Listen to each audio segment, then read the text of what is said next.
Drake Maye has his best practice yet. We examine that and other notes from the first day of Patriots Minicamp here on PatsCast. Situational football, downs and distance calls, end of half situations, red zone work for all. Welcome to PatsCast. I'm Brad Whitaker. Patriots Minicamp has begun. None of these optional team activity practices where Matthew Judon doesn't show up. Full participation for the most part, at least with the players that were healthy and available. And Drake Maye really shined on the first day of Patriots Minicamp.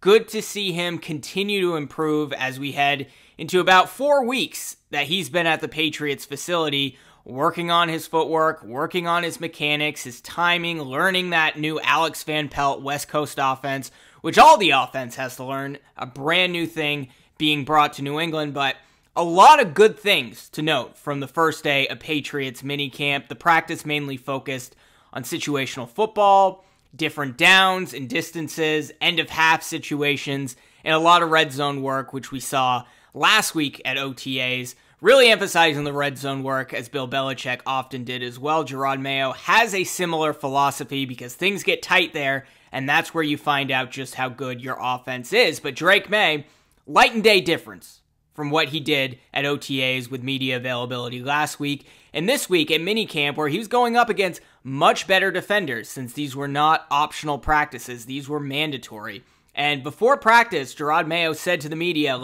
let's not put too much emphasis on who's getting first team reps, who's getting second, third, fourth team reps, because we saw last week Drake Maye leapfrog Bailey Zappi and had second team reps, and that made us think heading into minicamp today, well, maybe Zappi will be taking second team reps again, and we'll find Drake Maye at third, followed by Joe Milton at fourth, with, of course, Jacoby Brissett getting the first team reps. But that wasn't the case. Drake Maye was back there, seemingly second on the QB depth chart, taking second team reps behind Jacoby Brissett, and this was the first real practice where you thought, wow, we might actually have a quarterback competition here. We all know Jacoby Brissett, seasoned veteran, borderline NFL starter, certainly a starter for an offense as bad as the Patriots, but we knew it was going to take a lot for Drake Maye to earn that starting job, and Jacoby Brissett, very polished, worked with Alex Van Pelt before in the past. We know it was going to be a real challenging situation for Drake Maye if he wants to earn that starting job, but as of right now, and we're in early June, there's still a lot of training camp, a lot of mini camp, a lot of preseason games ahead. If Drake Maye continues to improve at the rate that he's improving, he will win the starting job because he looks so much different than he did when he was going through the motions robotically, trying to change his throwing motion and his footwork. That's starting to become second nature, which is exactly what you want to see. Maye had his best practice, at least that's been open to the media so far, and I am going to share a few notes. Most of this comes via Taylor Kyles of CLNS Media, along with Sean McGuire from Nesson, but Maye had nearly equal reps to Jacoby Brissett on Monday, 29 for Maye, 30 for Brissett, and more than double the reps of third stringer Bailey Zappi, who had just 13, and fellow rookie Joe Milton had just 6 reps at minicamp today. Maye is clearly being established as the backup quarterback and kept up with Jacoby Brissett for the first time this spring, regardless of what Drake Maye said before practice. And Taylor Kyles notes the rookie's aggression, decisiveness, and ball placement consistently stood out. During 7-on-7 drills, Maye completed 6 of 7 passes, including a perfect 3 for 3 in a red zone stretch with 3 touchdowns. So all the issues that Maye had in the red zone, throwing interceptions, facing a lot of pressure from that juggernaut Patriots defense, he didn't have those issues at minicamp on Monday. And then the 11-on-11 period, Maye led a touchdown drive, showing his ability to make quick decisions and take off running when needed. And his sole incompletion came early in team 7-on-7 drills, was a pass to, I believe, LaMichael Petway, but he delivered 3 impressive throws into tight coverage, including a jump ball in the low red zone to LaMichael Petway. Another notable throw was a crossing route also to Petway above his defender. I don't know anything about this Petway guy, so clearly there's some connection building there between him and Drake Maye. Also made an anticipatory dime to 7th round draft pick Jaheim Bell, their new tight end, who can also play running back and receiver, and they can use on special teams and a lot of different situations. Hit him in the back of the end zone on another low red zone rep. So Drake Maye, all the issues that he was having in the red zone last week seem to have subsided, at least so far in Patriots minicamp. Doesn't mean he's not going to have struggles going forward. He's still learning the offense. But overall, the improvements just from last week looking pretty strong for Drake Maye. When his downfield options weren't available, the rookie didn't hesitate to find his outlet receivers, hitting checkdowns, all that stuff we know Tom Brady did so well. Drake Maye is doing that as well. His mobility and arm flexibility were evident, particularly during a 1-minute drill where he stepped into space and delivered a sidearm throw on the run to rookie Jalen Polk in the flat. So, look, we're seeing athleticism there. We know he has some mobility, has strength, he has size, but he is making the tough plays that we didn't even see him make in North Carolina. We know where Drake Maye really struggled in college, particularly in the red zone. He struggled last week in OTAs, but he impressed today. Jabril Peppers even said he seemed impressed with the throw as he emulated it from the sideline on one of Drake Maye's throws. I believe it was the sidearm one. Jacoby Brissett remained extremely consistent, keeping the offense on schedule with his best throw coming during the low red zone, hitting Demario Douglas in the back of the end zone between two defenders. But the biggest takeaway, at least coming from Taylor Kyles, was that Maye seems to be making consistent progress. He's pulling well ahead of Bailey Zappi, with Brissett noting the rookie's mental and physical strides. So, really great to see. I think he's going to win the job. I really do. This is the first time I've said that on this podcast.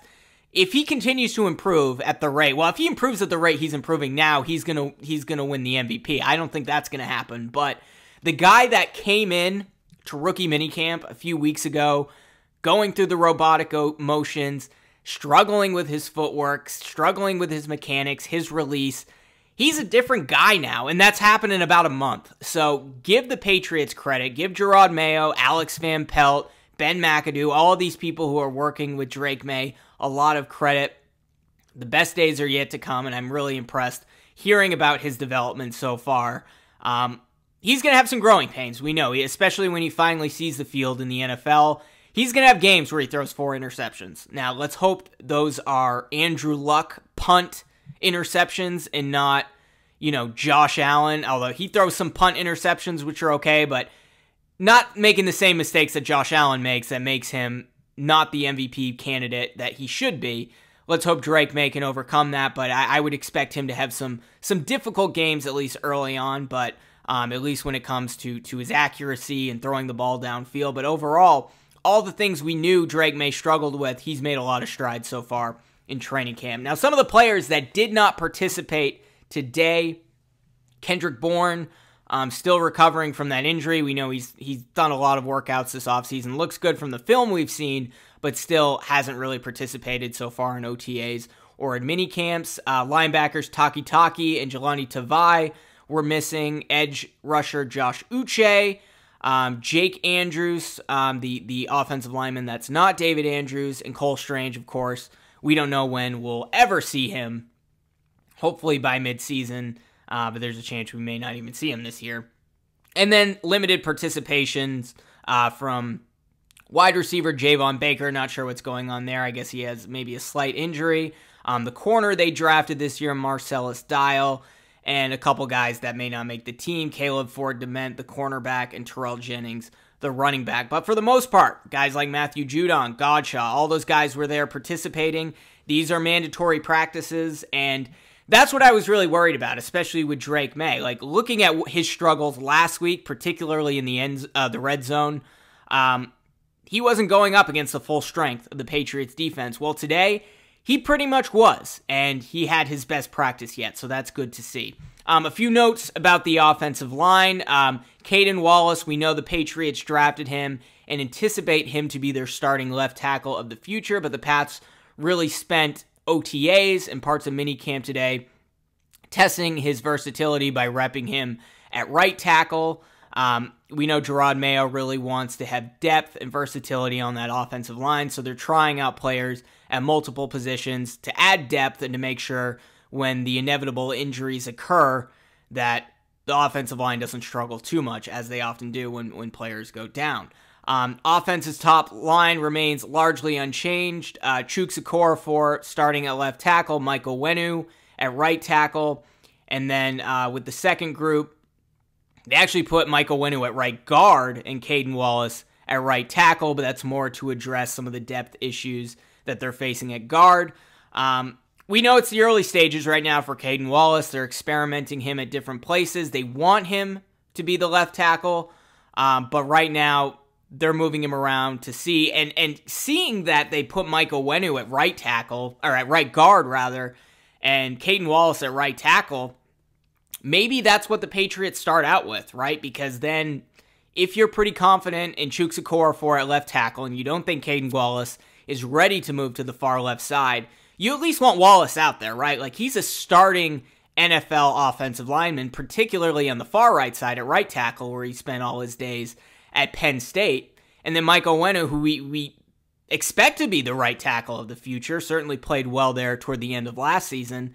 If you want Caden Wallace out there, unless you're going to play him at guard, then you got to kick Onwenu back to right guard, his position of the past, because you're not going to move him to left tackle. I don't think he's ready for that. I don't think the Patriots have any plans to put Onwenu at left tackle. So maybe that's what they do, or you try Caden Wallace at some of the guard spots, but doesn't seem like that's what the Patriots are doing. They anticipate Caden Wallace to be an NFL tackle, and there really don't seem to be any plans so far to play him at guard. And if that's the case, you want him out there, you want him in the starting lineup, well then Michael Wenu's your right guard again, and he's an all-pro caliber right guard. So if Caden Wallace can contribute on day one at right tackle, and you're confident enough in Okorafor at left tackle, well then that's a good offensive line, right? I mean, at least from center to the far right side, you got David Andrews at center, Onwenu at right guard, and Caden Wallace at right tackle. The best guard available at left guard, whether that's Sidy Sow or somebody else, and then Chuks Okorafor chewing it up, at least for one season at left tackle before Caden Wallace is ready to move over there. And they're developing a lot of guards. That's the biggest question mark for this team, right? Is that offensive line could cause a lot of trouble, particularly when Drake Maye finally gets out there. Maybe that's the way to do it, at least in year one, before you ultimately move Caden Wallace to the far left side and Michael Wenu is your right tackle for at least the 3 seasons after that. But we'll see.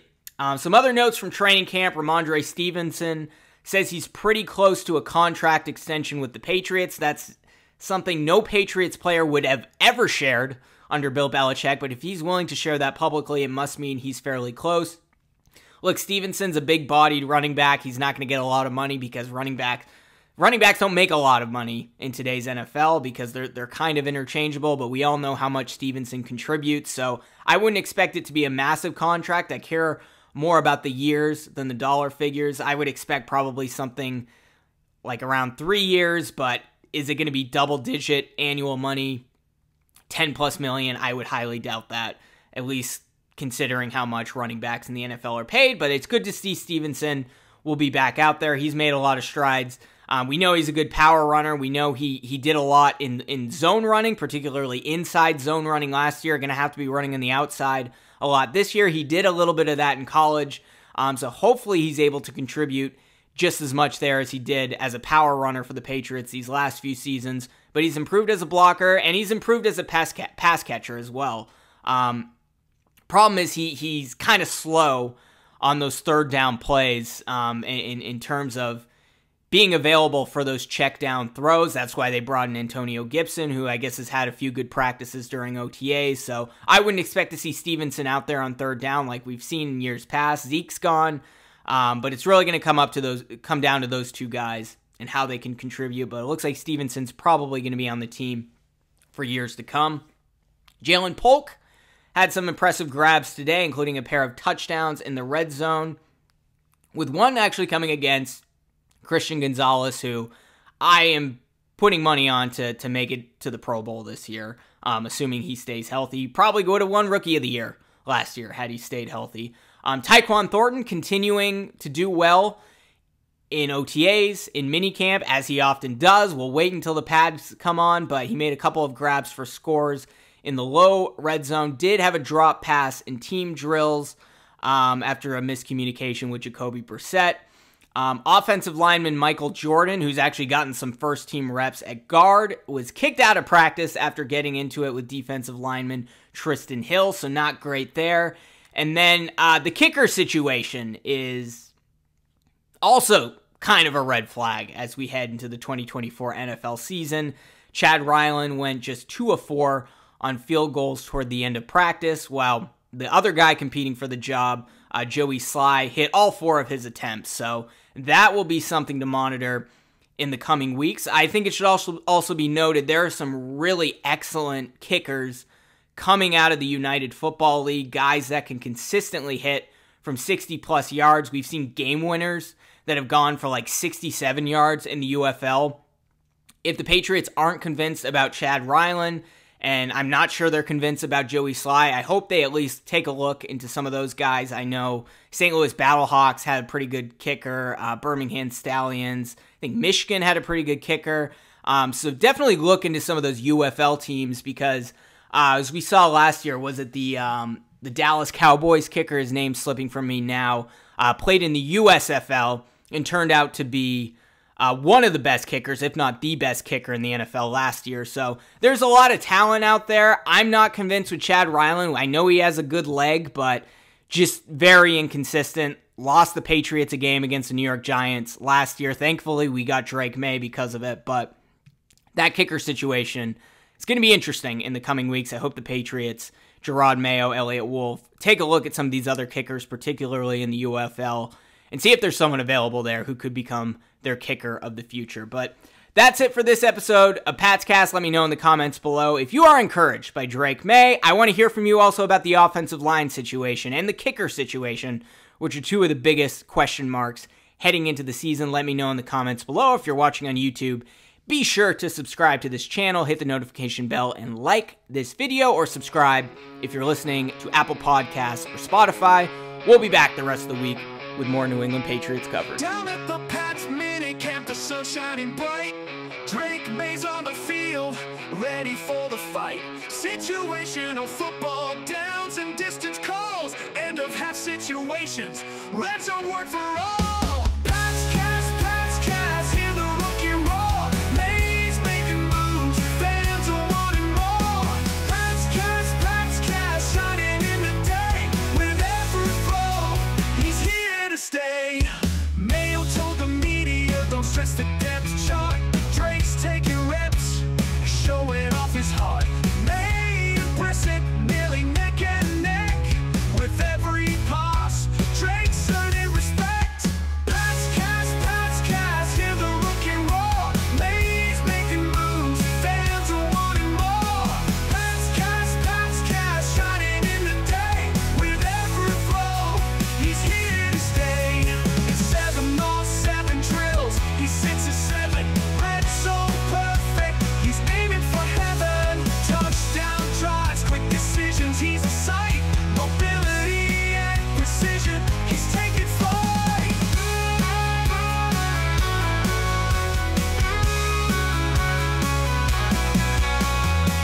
Full strength defense, we wondered why, but Drake's out here, reaching for the sky.